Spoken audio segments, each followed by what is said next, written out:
டிஎன்பிஎஸ்சியில் கேட்கப்பட்ட முக்கியமான கொஸ்டினில் இதுவும் ஒன்று. இது வந்து எப்போ கேட்டிருக்காங்கன்னா 17/4/2021 கேட்டிருக்காங்க. இப்போ மேலே வந்து 3 நம்பர் வந்து ஒரே மாதிரி இருக்கும், இந்த சைடும் 3 நம்பர் ஒரே மாதிரி இருக்கும், நடுவில் பெருக்கல் வந்திருக்கும். இந்த 2 நம்பருக்கும் இடையில வந்து கூட்டல் அல்லது கழித்தல் வந்திருக்கும்.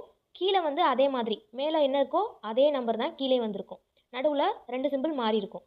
இந்த மாதிரி வந்துச்சு அப்படின்னா யோசிக்கவே தேவையில்லை. இந்த 2 நம்பருக்கு நடுவில் என்ன இருக்குது? கழித்தல் இருக்குது. அப்போது 2ஐயும் கழிச்சு எழுதணுன்னா ஆன்சர் வந்துடும். இப்போ 2 எண்களையும் கழிச்சோன்னா 4லேருந்து 6 போகாது, 9லேருந்து 1 கடன் வாங்கணும், அப்போ 8 ஆயிரும். அப்போது 14ன்னு வரும்.